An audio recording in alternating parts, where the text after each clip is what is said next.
გამარჯობათ მეგობრებო, მოგესალმებით ყველას. ღმერთი იყოს ჩვენი მფარველი, დიდი მადლობა ვინც მისმენთ, ვინც მიწონებთ, მიკომენტარებთ და მილაიქებთ და აზიარებთ ჩემს ვიდეოებს. დღეს მინდა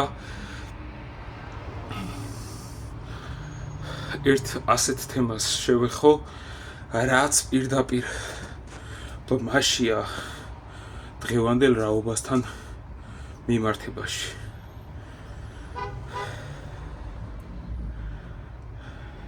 ეს თემა არის თაობა, ახალი მშობლები და მომავალი გამაგრძელებელი გზის პატარა ბავშვები. ჩემს სტორიზე დავდე ერთ-ერთი ვიდეო, სადაც გოგოები არიან ბარზე ასულები და ცეკვავენ. ეს თუ არ მეშლება, ეს არის ცენზურას დავიცავ და რესტორანი TV თუ TV, მოკლედ, აღარ ვიტყვი სრულად, ყველამ კარგად იცით. ძალიან დიდი განუკითხაობა ხდება მაგ ადგილში, სადაც ყოველდღე ახალგაზრდა გოგოები მიდიან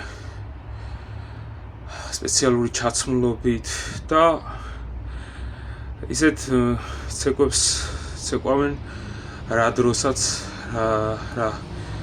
დროსაც ადამიანი საერთოდ იფიქრებს, რომ ეს თაობა რაზე ფიქრობს და არის თუ არა ღირსი თაობა მომავალი, რომ ძველმა ადამიანებმა იბრძოლოს მათთვის ძალიან საეჭვო არის. იმიტომ რომ ადამიანს ქცევით ეტყობა ვინ არის, რა მომავალი უნდა და როგორი მომავლის აშენება უნდა მის ცხოვრების განმავლობაში. ცოტა სიღრმისეულად ძველ ჩვენს დროს რო დაუბრუნდეთ 90-იანები, ან თუნდაც ძველი დრო, იქით მე ახლა 90-იანებში დაბადებული ვარ და ძალიან კარგად მახსოვს მე ჩემი პატარაობა, ბავშვობა, მოზარდობა და რამდენად პატივისცემა იყო ზოგადად ყველას მიმართ, მით უმეტეს უფროსების მიმართ და რამდენად გრეხავდა რაღაცეები, რაც დღეს საერთოდ აღარ იგრეხება, რაც დღეს საერთოდ უკვე მოდაშია შემოსული, რომ ნაგვის ჭამა კაი სპორტი არის და პირიდან მოსაქმება ისეთი სიტყვები და საუბარი მიდის გოგოებში, ბიჭებში და საერთოდ ყველგან რა. თაობა ვართ, რომელსაც არანაირი თაობა არის, რომელსაც არანაირი მომავალი არ გააჩნია და არანაირი იდეოლოგია არ გააჩნია, მით უმეტეს ეროვნულზე ხო საუბარი ზედმეტია და ხანდახან მიჩნდება ჩემს თავთან შეკითხვა. ჩემი შვილები გასაგებია, მაგრამ მარტო ჩემი შვილები ხო არ არის? ხო ყველა მომავალი თაობა? კი ბატონო, შეიძლება ჩემი და ჩემნაირი ადამიანების ბრძოლით ეს რაღაცები მოგვარდეს, თავრობას შეიცვალოს, მაგრამ ამ ასეთ გაზრდილ თავრობას რა უნდა ეშველოს? რა უნდა ეშველოს თუ არა აი მკაცრი დისციპლინა, თუნდაც სკოლაში, თუნდაც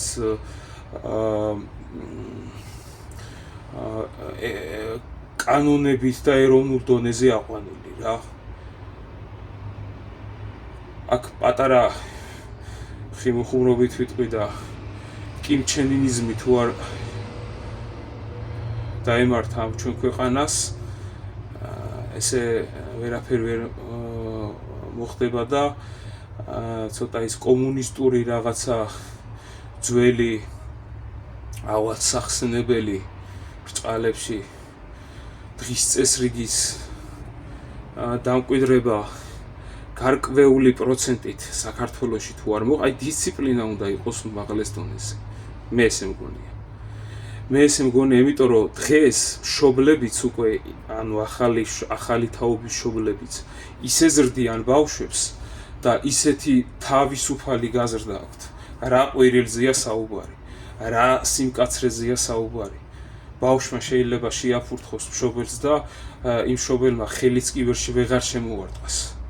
იმდენად არის უკვე ის ახალი თაობის მშობელიც ტვინ გამორეცხილი, რომ ამათ ჩვენ ფსიქოლოგიურად უნდა მიუდგეთ და ეს ბავშვების ემოციები არ უნდა დავაბრკოლოთ და მათი თავისუფლების გამო რაღაც სისულელეები რა. სისულელეები. თან დღეს თუ დააკვირდებით ყველა ფსიქოლოგია სოციალურ სივრცეში. ეს ხო საერთოდ იმების ეპოქების ტრენდები არის, რომ ყველა რაღაცის ხდება ხოლმე. ყველა რაღაცის ხდება გარკვეულ ხანობაში. და თუ დააკვირდებით დღევანდელი მით უმეტეს ქალების 99% იკვებება ჯგუფებიდან. ბავშვების აღზრდის ჯგუფი, მოქცევათა ჯგუფი, ფსიქოლოგთა ჯგუფი და მათი იქ გაიდლაინებით იზრდებიან დღევანდელი ახალგაზრდობა. არანაირი სიმკაცრე, არანაირი მორიდება, არანაირი აღარაფერი საერთოდ, ბავშვების აღზრდასთან და დღევანდელი 4-5-6 წლის ბავშვების აღზრდაზე მაქვს. და ისმის კითხვა ვართ კი ჩვენ ასეთი მომავლით რო გავაგრძელოთ ცხოვრება და ასეთი აღზრდით, ასეთი იდეოლოგიით რო გავაგრძელოთ ცხოვრება, ვართ კი ღირსები რო ჩვენ ეს ქვეყანა გქონდეს? ან კი საერთოდ ვართ მზად იმისთვის რომ ჩვენ ამ ქვეყანაში რაიმე შევცვალოთ ჩვენი ასეთი იდეოლოგიით და აზროვნებით? რატო გვიყვირს საერთოდ რომ მიწას გვიყიდიან თუნდაც 5-6 ნაბიჯვარი, რომელსაც რაღაც ძალაუფლება აქვს ხელში ჩაბარებული და არაფერს გვეკითხება. იმიტომ რომ ჩვენ დაგვეკარგა საერთოდ იდეოლოგიური აზრი. რისთვის უნდა ვიცხოვროთ, რისთვის უნდა ვიცოცხლოთ, აზრი აქვს საერთოდ საქართველოს დაკარგული. დღევანდელი აზრი არის ის, რომ დღეს რაღაცა გოგოებმა შილაკები გავიკეთოთ და გამოვიპრანჭოთ და რაღაც ისეთი ვულგარული და სექსუალური ჩაცმულობით ვიაროთ, რომ ეგება ვიღაცა სულეიმანს მოვეწონოთ თუ არა და ვიღაცა დიდარ ბიჭს მოვეწონოთ და მე იმას ჩაუჯდეთ სახში და საერთოდ იქ დედობაზე და ზოგადად იმაზე ხო საერთოდ ზედმეტი არის, ყველაზე არ მაქვს ერთმა დაიფაროს, რომ 100% იყოს გინდა ქალის და გინდა კაცის დასული მაგდონები. მე ძალიან მიხარია, როცა ბავშვი, პატარა ბავშვი თავისი ზრდილობით, კულტურით გამოირჩევა და ეხლა რამდენჯერ ყოფილა, რომ ჩემ შვილთან ავტობუსით რო ავსულვარ და პატარა ბავშვი წამოდგარა და დავბრძანდით. როგორ მიხარია ეგეთი რაღაცა დამოკიდებულება, რომ არსებობს კიდე ეს ზრდილობა, არსებობს ეს კიდე ეს კულტურა და არსებობენ ოჯახები, რომლებიც ზრდიან ბავშვებს და მომავალს. მაგრამ ეს ძალიან ცოტა არის და სხვათა შორის შენიშვნასაც არავინ არ იძლევს მომავალ თაობას. არც უცხო და არც შინაური. მოკლედ, ბევრს ვეღარ გავაგრძელებ. დიდი მადლობა ყველას და კარგად ვიფიქროთ ჩვენს მომავალზე.